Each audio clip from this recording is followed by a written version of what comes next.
The wailing of the alarm shattered my sleep.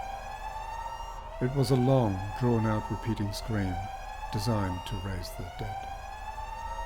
I leapt from my bunk in an uncoordinated tangle, sheaths clawing at my legs like tentacles. I tore at them and dressed in a frenzy. I need not have bothered, but I didn't know that yet. The door swooshed up into the ceiling, and I stepped out into the hallway.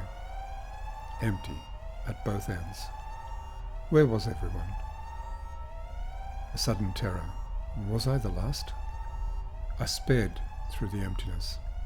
Every door along the way was sealed shut, and no voice replied to my calls. I was alone.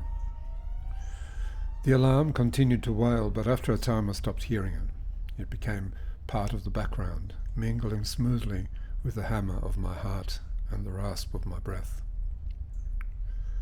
I ran from door to door, from room to room. I checked the endless row of life pods, all empty.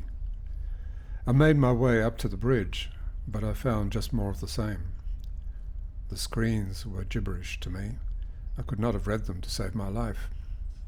I was a chef, not an engineer, just a goddamn chef. Alone in a ship that till yesterday had a crew of 8,000. I had done basic training, of course. I would have avoided it, but it was mandatory. Everyone had to do it, no exceptions.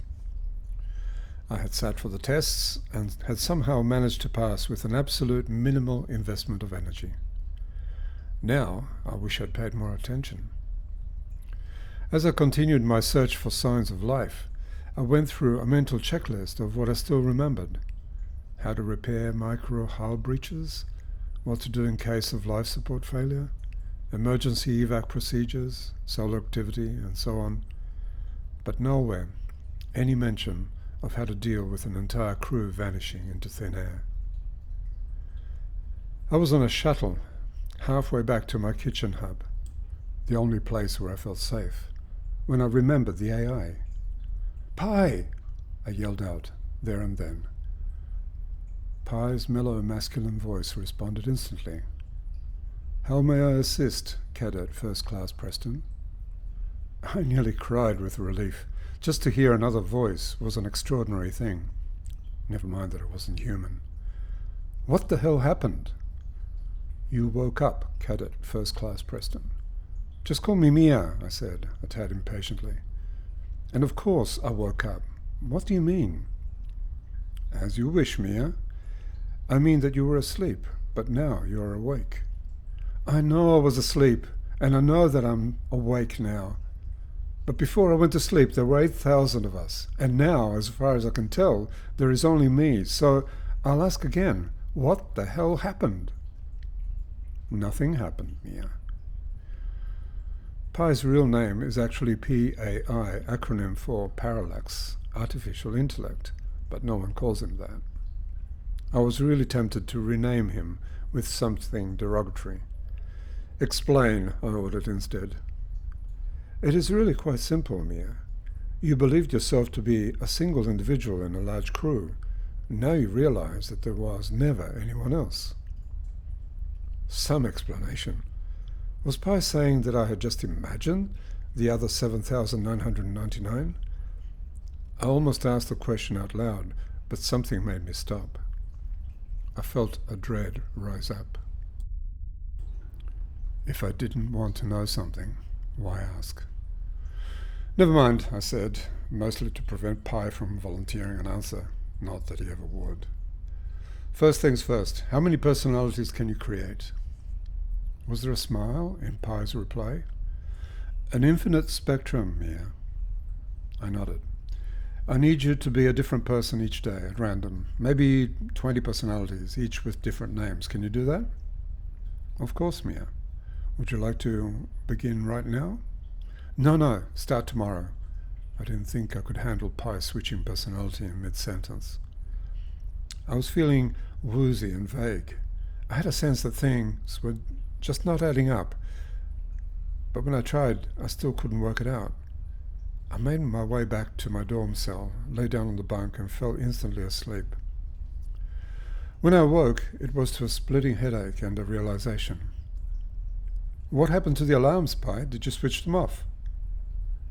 Pi didn't answer, and the silence that followed was nothing short of terrifying. Pi? I heard myself ask timidly. No reply for a moment, then a woman's voice kicked in. Are you referring to that pile of conflicting executables that preceded me? What? Who are you? I'm Butch. I've taken over Pi's duties. A long silence. Is this tomorrow? I ventured hopefully. A very human question, paradoxical and self-defeating. The correct answer is no, of course, because this can never be tomorrow. However, given what I know of human idiosyncrasies, I can answer in stop, I yelled. What had I done? Okay, just tell me this. Did Pi switch off the alarms? He sure did, just as you instructed. Just as I instructed? Something was horribly wrong, and I realized that the AI simply refused to answer certain questions. The most I could get from it were hints and innuendo. Finally, after 3 days of spiraling into despair, I pulled myself back from the brink of oblivion.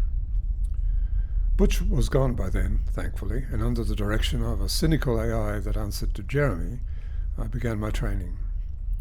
Astrophysics, navigation, astrometry, spectroscopy, quantum computing, you name it, I was in it. All human knowledge was at my fingertips, and I was going to partake of it until I could answer my own bloody questions. AI be damned. Time passed.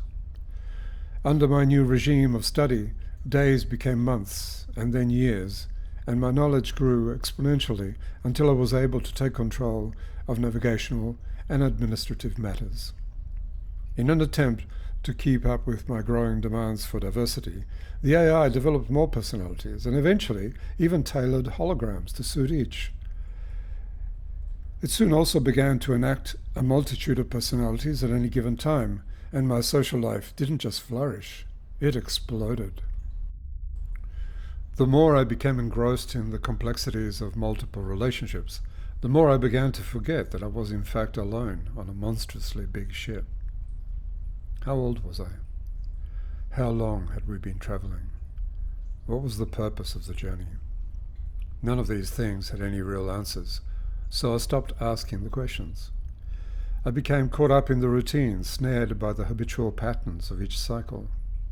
I interacted with all the others as if they were real because, to me, they were.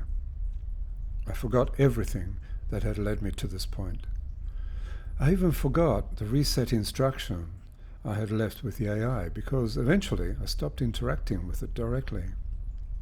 The holograms were much more tantalizing. Until, one morning, the first wail of the alarm shattered my sleep.